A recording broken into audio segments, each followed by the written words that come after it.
Mature theme. Disclaimer, ये audio series mature themes, language और violence को कंटेन करती है जो सभी लिसनर्स के लिए सूटेबल नहीं है। पेरेंटल एडवाइस नेसेसरी है। ये कंटेंट एडल्ट ऑडियंसेस के लिए है और इसमें combat, blood, murder, potentially disturbing scenarios और स्ट्रॉन्ग लैंग्वेज इंक्लूड हो सकती है। अगर आप ऐसी कंटेंट से इजीली ऑफेंडेड या डिस्टर्ब्ड हो जाते हैं तो प्लीज ना सुने। ये ऑडियो सीरीज किसी भी प्लेटफॉर्म कंटेंट को कॉपी नहीं करती है। स्टोरी फैंटेसी बेस्ड है। अगर कोई नाम मैच करता है तो हम इसे एक कोइंसिडेंस कह सकते हैं। यह ऑडियो बुक फन और जॉय पर्पसेस के लिए डिजाइन्ड है। लावण्या एक पल के लिए स्तब्ध रह गई। अतिरिक्त भुगतान कितना ज्यादा? थोड़ी देर सोचने के बाद विपिन ने जवाब दिया, मान लीजिए 1 लाख ओरिजिन कॉइन।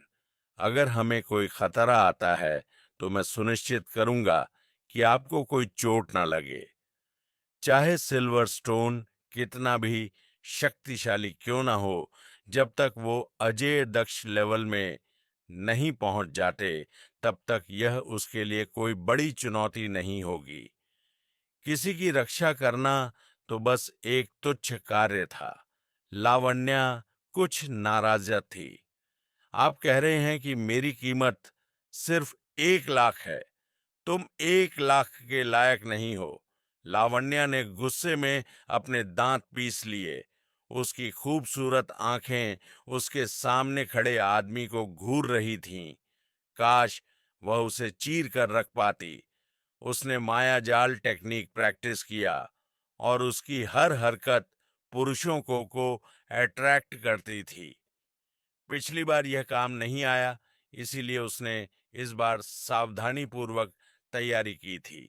प्रभावित करने के लिए कपड़े पहने और अपने पूरे आकर्षण का इस्तेमाल किया। फिर भी विपिन की नजर में वह 1 लाख ओरिजिन कॉइन के लायक भी नहीं थी। यह एक गंभीर झटका था। क्या हमें तुरंत प्रस्थान करना चाहिए या तुम्हें तैयारी करने की आवश्यकता है?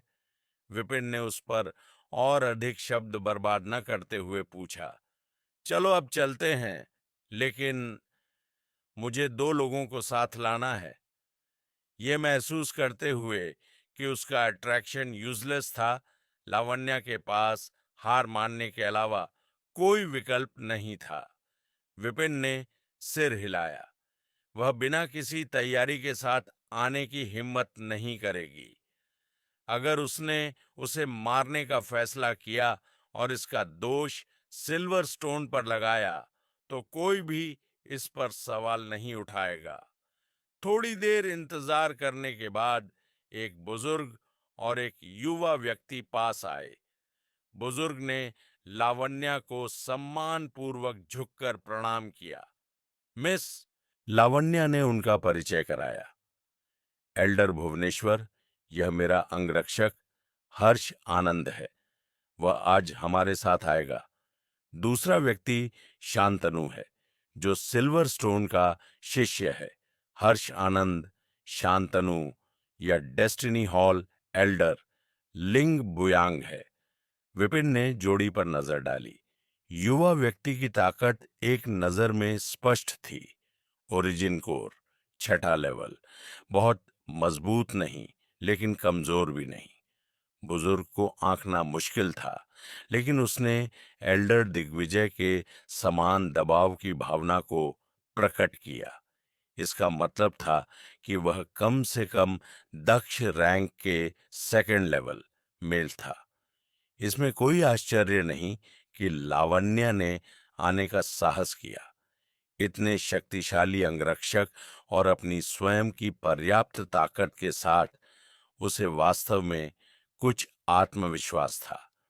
एक बार जब टीम इकट्ठी हो गई तो लावण्या ने कुछ और नहीं कहा। वह एक छोटी नाव पर चढ़ गई और विपिन उसके पीछे पीछे चल पड़ा। तुम सिल्वर स्टोन के शिष्य हो? विपिन ने उत्सुकता से शांतनु से पूछा, जो पास में बैठा था। शांतनु ने सिर हिलाया, लेकिन वह बात करने को तैयार नहीं था। उसका चेहरा ठंडा था। इतना असभ्य व्यवहार करना, तुम्हें यह हिम्मत किसने दी? विपिन की भौहें तन गईं। उसकी उंगली के सिरे पर रोशनी की एक किरण उभरी और उसने उसे आगे बढ़ाया। शांतनु चौंक गया और जल्दी से पीछे हट गया, लगभग नाव से गिर गया। उस पल हर्ष आनंद की आत्मा ऊर्जा बढ़ गई, जिसने प्रकाश की धार को अवरुद्ध कर दिया। एल्डर भुवनेश्वर, आप क्या कर रहे हैं? लावण्या ने भौहें सिकोड़ते हुए कहा। कुछ खास नहीं, बस उसे कुछ शिष्टाचार सिखा रहा हूं, विपिन ने आलस से कहा। उसका मन पहले से ही स्वर्ग की लाइब्रेरी में नई बनी पुस्तक की जांच करने में डूबा हुआ था। शांतनु, माया सिटी का एक योद्धा, सिल्वर स्टोन का शिष्य, विश्वासघाती टेक्निक का अभ्यास करता है। जैसा मैंने सोचा था, विपिन ने सिर हिलाया। उसने जानबूझकर शांतनु को अपनी तकनीकों का उपयोग करने के लिए मजबूर करने के लिए उकसाया था।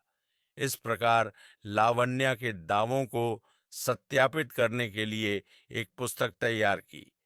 ऐसा लग रहा था कि इस शिष्य ने वास्तव में अपने शिक्षक को धोखा देने की योजना बनाई थी और यहाँ तक कि उसे मारने का इरादा भी था।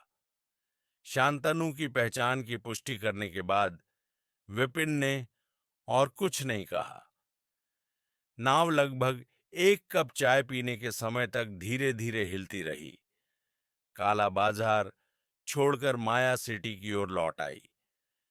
इसके बाद समूह ने 1 और घंटे के लिए गाड़ी ली और अंततः हरे भरे पेड़ों से घिरी एक छोटी सी घाटी में पहुंच गया। शांतनु ने जंगल की ओर इशारा किया। मेरे गुरु और मैं यहाँ छिपे हुए हैं। उनका दावा है कि उन्होंने मुझे शिष्य के रूप में स्वीकार कर लिया है, लेकिन वास्तव में मैं सिर्फ एक नौकर हूँ। खाना बनाना, सफाई करना और लगातार डांटना या पीटना। मैं महीने में सिर्फ एक बार सामान खरीदने के लिए शहर जा पाता हूँ। लावण्या ने आह भरी। माया सिटी में 10,000 से ज्यादा लोग उसे खोज रहे हैं। हर कोई मानता है कि यह स्वर्ग का मास्टर शहर के भीतर छिपा हुआ है। कोई भी कभी नहीं सोच सकता कि वह यहाँ है। आपकी मदद के बिना हम उसे कभी नहीं ढूंढ पाते। ये घाटी माया सिटी से दर्जनों मील दूर थी, किसी भी आधिकारिक सड़क से दूर थी और ओरिजिन बीस्ट से भरी हुई थी। आम लोग यहाँ आने की हिम्मत नहीं करते। कुछ ठीक नहीं है। विपिन ने अपना सिर हिलाया। स्वर्ग के मास्टर पूजनीय हैं। वे चाहे जहां भी जाएं, वे अच्छे से रहते हैं। अगर माया सिटी अब सुरक्षित नहीं रहा, तो वह आसानी से अपना भेष बदलकर किसी दूसरे शहर में आराम से रह सकता था। यहाँ भगोड़े की तरह क्यों छिपना? यहाँ तक कि सार्थक समर सिंघानिया जैसा व्यक्ति, जिसके सिर पर इनाम था, फिर भी खुलेआम रह सकता था। सिल्वर स्टोन जैसी हैसियत और ताकत वाले व्यक्ति को इस तरह जंगल में छिपने की क्या जरूरत थी? हर्ष आनंद, जो अब तक चुप था, आखिरकार बोला। एल्डर भुवनेश्वर, ऐसा लगता है कि आप अनजान हैं। सिल्वर स्टोन ने न केवल डेस्टिनी हॉल के विशेषज्ञों को, बल्कि शाही परिवार को भी नाराज किया है। अगर वह शहर में रहता या किसी दूसरे शहर में भाग जाता, तो उसे आखिरकार ढूंढ लिया जाता। यहाँ छिपने से उसे ढूंढना वास्तव में मुश्किल हो जाता है। लावण्या ने सिर हिलाया। हर्ष आनंद सही कह रहे हैं। मैंने कभी नहीं सोचा था कि उनके स्तर का कोई व्यक्ति यहाँ रह सकता है। क्या ऐसा है? विपिन ने बहस नहीं की। वह फैनजिंग की ओर मुड़ा। इस घाटी में कोई घर या झोपड़ी नहीं दिखती। क्या आप किसी गुफा में रहते हैं? शांतनु ने अंत में सिर हिलाने से पहले स्पष्ट रूप से झिझकते हुए कहा, हाँ, हम नीचे एक गुफा में रहते हैं। गुफा कितनी बड़ी है? ये वास्तव में कहाँ है? मैं अपनी आत्मा को खोज करने के लिए आगे भेज सकता हूं, विपिन ने सुझाव दिया। अपनी आत्मा को भेज रहे हो? तुम्हारा क्या मतलब है? हर्ष आनंद ने भौहें सिकोड़ी। अपनी आत्मा का इस्तेमाल करके खोज करने से एक समान रूप से शक्तिशाली साधक सतर्क हो सकता है। अगर तुम उसे चौंका दोगे और वह भाग जाएगा तो हम उसे फिर से कैसे खोजेंगे? तुम इतने घबराए हुए क्यों हो? विपिन ने मुस्कुराते हुए कहा। यह जगह ऐसी नहीं लगती कि यहां कोई रहता हो। सिल्वर स्टोन ने हेल्पर्स और टीचर को मारने की हिम्मत की है। कोई इतना साहसी व्यक्ति यहां चुपचाप नहीं बच सकता। तुम्हें इस पर यकीन है? मुझे नहीं। वह निराशा से लावण्या की ओर मुड़ा। अगर तुम मेरे लिए जाल बिछाना चाहती थी तो तुम्हें कोई बेहतर बहाना और जगह चुननी चाहिए थी। क्या तुम सच में उम्मीद करती हो कि मैं इसमें फंस जाऊंगा? तुम्हारा क्या मतलब है? लावण्या ने पूछा। उसकी उलझन वास्तविक लग रही थी। विपिन कुछ पल के लिए स्तब्ध रह गया। फिर उसे एहसास हुआ। वह हर्ष आनंद की ओर मुड़ा। ऐसा लगता है कि तुमने खुद को बहुत अच्छी तरह से छुपा रखा है। क्या मैं तुम्हें हर्ष आनंद या सिल्वर स्टोन कहूं?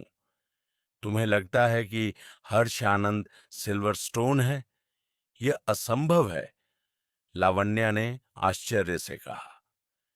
वह वर्षों से मेरे प्रति वफादार रहा है, हमेशा मेहनती और समर्पित रहा है। यह सच है या नहीं, हम पता लगा लेंगे, विपिन ने हल्के से मुस्कुराते हुए कहा।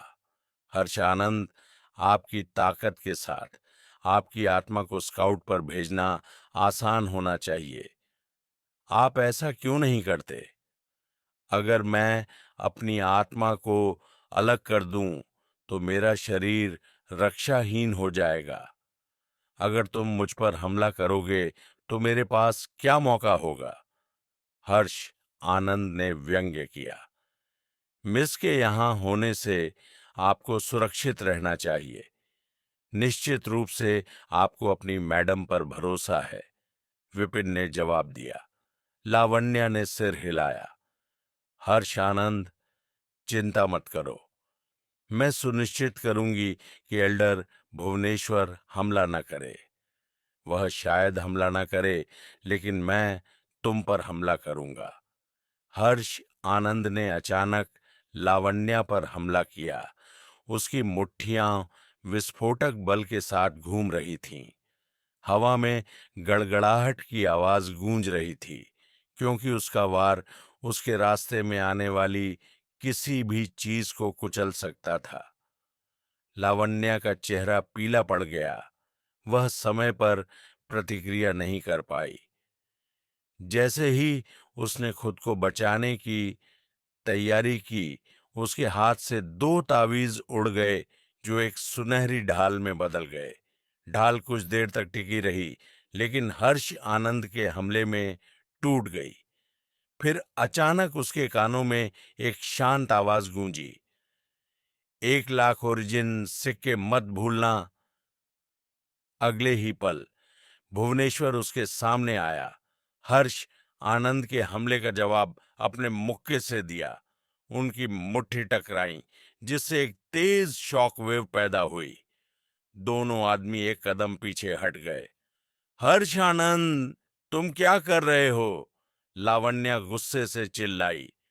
हर्ष आनंद, मैंने तुमसे कहा था, वह सिल्वर स्टोन है। विपिन ने उसकी अनभिज्ञता पर अपना सिर हिलाते हुए आह भरी। मुझे लगा कि मैंने खुद को अच्छी तरह से छुपा लिया है, सिल्वरस्टोन ने स्वीकार किया। उसकी आंखें अविश्वास से भरी हुई थीं।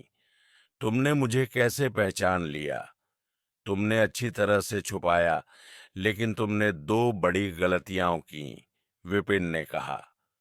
सबसे पहले तुम्हारा शिष्य शांतनु एक साधारण 6 सितारा लेवल दक्ष रैंक के ओरिजिन कोर एक्सपर्ट के खिलाफ योजना बनाने की हिम्मत कर रहा है।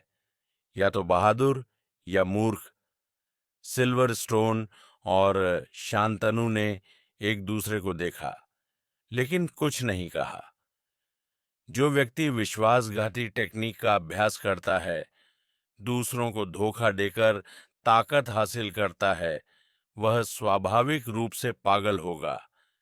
आप ऐसे शिष्य पर भरोसा नहीं करेंगे जो बदले में आपको धोखा दे सकता है। क्या आप ईमानदारी से कह सकते हैं कि शांतनु उस प्रलोभन के आगे नहीं झुकेगा? और यह मेरी पहचान का अनुमान लगाने के लिए पर्याप्त है? सिल्वरस्टोन ने भौहें सिकोड़ी। बिल्कुल नहीं। यहां दूसरा सुराग है।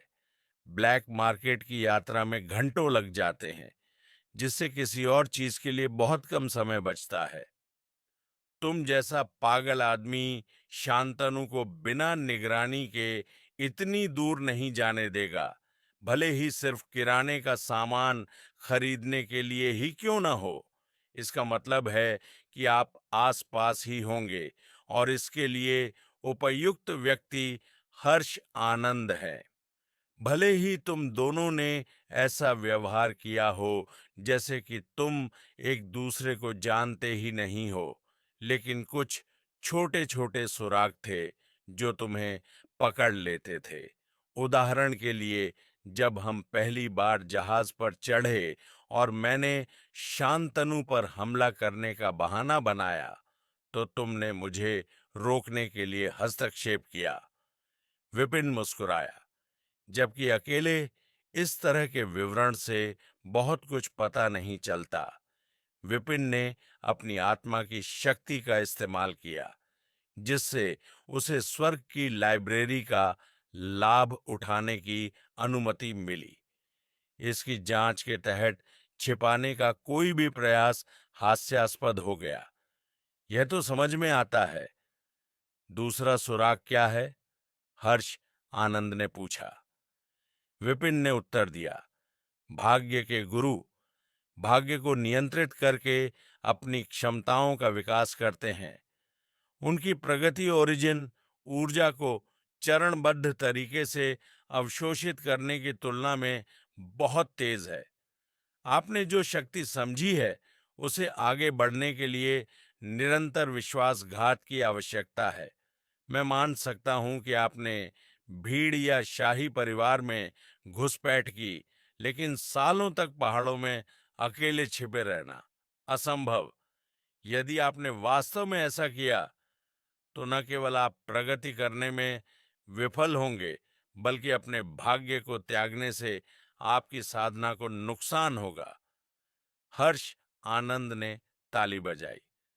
मैंने सुना है कि एल्डर भुवनेश्वर बहुत बढ़िया है। मुझे उम्मीद नहीं थी कि आपके अवलोकन इतने सूक्ष्म होंगे। मैं मानता हूं कि मैंने आपको कम आंका था। हर्ष आनंद के बोलते ही उसकी हड्डियां चरमराने और हिलने लगीं। ऐसा लगा मानो उसकी त्वचा की एक परत उतर गई हो।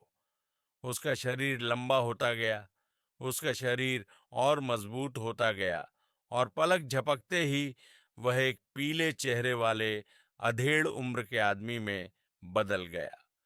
वह कोई और नहीं बल्कि सिल्वरस्टोन था, जो माया सिटी की हिट लिस्ट का कुख्यात भगोड़ा था, जिसे हर कोई मारना चाहता था।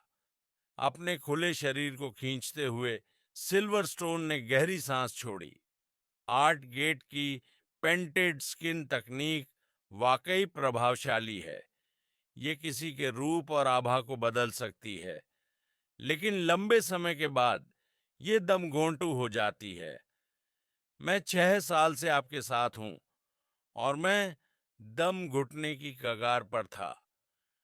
उसका परिवर्तन देखकर लावण्या घबराकर पीछे हट गई। उसका चेहरा भय से पीला पड़ गया।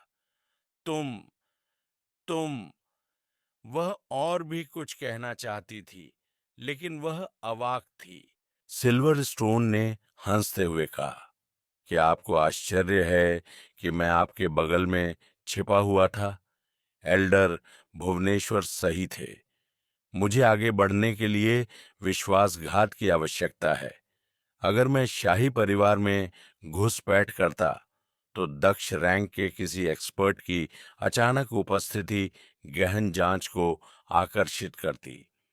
काले बाजार में चीजें सरल होती हैं। वफादारी ही वह चीज है जिसकी आवश्यकता होती है। लावण्या चुप हो गई। काले बाजार में ज्यादातर अपराधी या खून से सने लोग शामिल थे, इसलिए पृष्ठभूमि की जांच शायद ही कभी सख्त होती थी। इस खामी के कारण वह बिना किसी की नजर में आए निकल गया।